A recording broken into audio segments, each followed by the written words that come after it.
প্রথম তারাবির দিন তো ইমাম সাহেবও ঢুকতে পারে না, ইমাম সাহেব ঠেলে ঢুকতে পারে না, এতগুলা মুসল্লি 5-6 দিন যাওয়ার পরে এক কাতার 15-20টাতে মোটামুটি 2-3 কাতারের বেশি। ইমাম সাহেব জিজ্ঞেস করে মুয়াজ্জিন ভাইরে, ভাই এগুলা কই?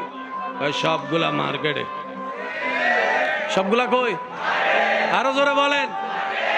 হে তো আবার জান্নাত খুঁজে, বুঝাইতে পারি না মনে কথাটা, সে আবার কি খুঁজে? এই হলো আমাদের অবস্থা।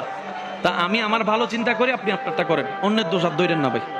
অনেক হয়েছে, এইটা করছে, এটা ভুল করছে, এটা ভুল করছে। ভুল করলে যেমনে বলেন, ভালো করলে তেমনে বলতে শুনি নাই।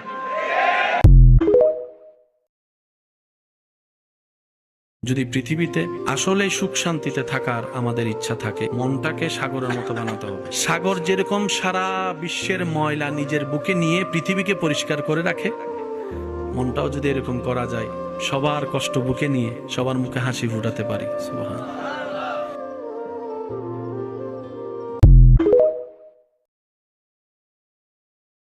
তারাবির দিন প্রথম দিন পুরা মসজিদ ফুল, 3-4 দিন যাওয়ার পরে আবার অনেকরে দেখবেন ইমাম সাহেবকে নামাজ পড়াইতে দিয়া, তারাবির দিন ইমাম সাহেবকে তারাবি পড়তে দিয়া উনি বাহিরে যাইয়া,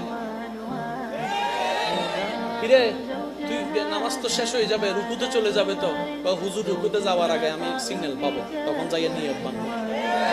আমার হুজুরের লগে কি তোর কোনো মোবাইলের কানেকশন আছে? না, মোবাইলের কানেকশন নাই, কানের কানেকশন আছে। আমার বাস্তবে দেখা গেল হুজুর রুকুতে যাওয়ার আগে সে যাইয়া। এরকম কিছু আপনাদের এলাকায়